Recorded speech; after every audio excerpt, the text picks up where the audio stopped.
tant que chef d'entreprise, on ne peut pas ignorer quelque chose qui peut devenir important pour l'entreprise et surtout pour les personnes.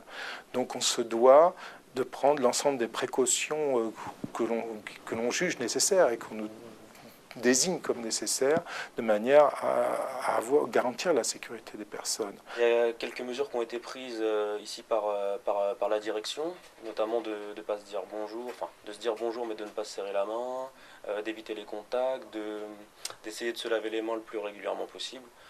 Donc on essaye de changer nos comportements, c'est pas tous les jours facile, on va pas non plus se laver les mains toutes les 2 minutes, mais on essaye de, si on passe par exemple à côté des toilettes, on va essayer de se laver les mains plus régulièrement. On est une société de service, ça veut dire qu'effectivement on fait du service chez nos clients, on est présent. Et clairement, on s'est posé la question dès le mois de juin de se dire, bon, on nous parle beaucoup de cette pandémie, on se rend compte qu'il y a de plus en plus de cas, il faut absolument qu'on réfléchisse nous-mêmes en interne comment faire pour limiter son impact, mais aussi avec nos clients. Et donc depuis juin, on réfléchit à comment mettre en place avec nos clients un maintien de l'activité. Je dis plus bonjour avec la main en tout cas, plus de bises.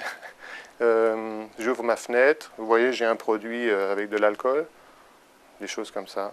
On a été informés, c'est-à-dire que notre direction a communiqué.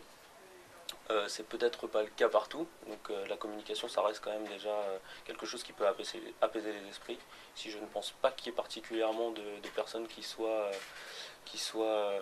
sous l'effet de la psychose, donc aujourd'hui je ne pense pas qu'elle en fasse trop, je pense qu'elle fait son devoir d'information et donc de communication, donc aujourd'hui voilà quoi, elle fait son travail, elle fait son devoir tout simplement. Bien évidemment, on prend en compte l'ensemble des directives ou conseils des organismes publics et on fait nôtre l'ensemble de ces directives, c'est-à-dire mise en place d'un certain nombre d'informations, expliquer aux gens des règles d'hygiène de base mais qu'on a oubliées. Nous sommes des latins, ça veut dire qu'on se serre la main, on se fait la bise au sein de l'entreprise et il faut essayer d'éliminer ce genre de pratique le temps de cette pandémie parce que c'est le vecteur de la contamination du virus. Est-ce que vous avez le sentiment que dans votre entreprise, on a mis tout le dispositif nécessaire? Oui, il y a une très très bonne communication sur le sujet. Ça vous rassure? Oui, c'est rassurant, oui, c'est un petit côté rassurant. Est-ce que vous n'avez pas le sentiment qu'on en fait un peu trop? Non, on n'en fait pas trop. Parce qu'aux US, j'ai bien vu, et j'ai eu l'occasion de travailler au Mexique aussi, et là-bas, c'est bien plus élevé qu'aux US encore. Et non, on n'en fait pas trop, non. C'est-à-dire qu'on est dans une logique où il faut à la fois limiter l'impact en interne, c'est-à-dire assurer le bon fonctionnement du groupe, la communication, l'ensemble des services RH, gestion client, fournisseurs, et puis maintenir l'activité chez nos clients. Donc une population est sur les sites clients.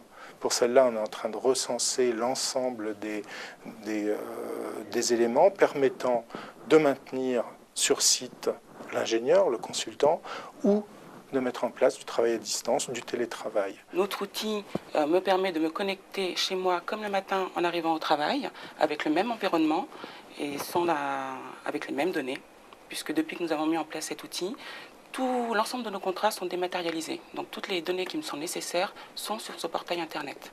Vous avez été formé à ce nouveau logiciel? Oui, bien entendu. Une formation de 2 jours. Vous êtes prêt à faire du télétravail? Vous en avez déjà fait?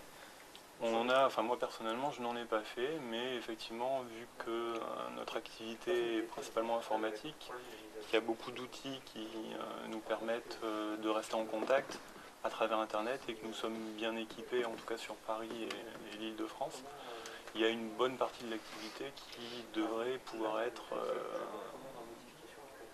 réalisée sous forme de télétravail.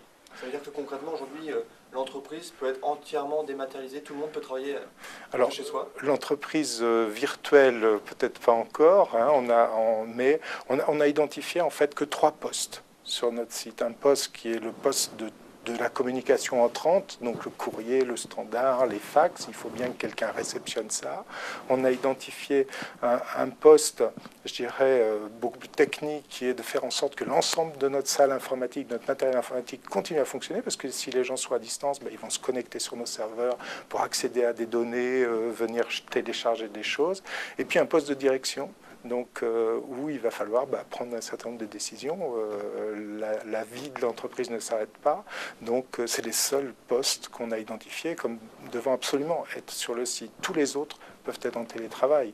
Si on prend l'aspect purement achat de matériel, on a mis en place un budget de 5 000 € qui comprend l'achat des masques, l'achat des savons, l'achat des toilettes, des papiers jetables. Voilà. C'est assez peu coûteux du fait qu'on est outillé pour faire aller vers le télétravail, le travail à distance. La grippe A, est-ce qu'elle vous fait encore peur?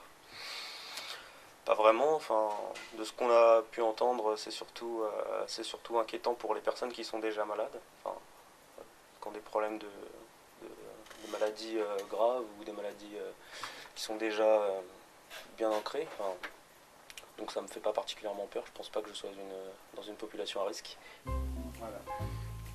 Bien. Les choses bien. Je garde cette tienne.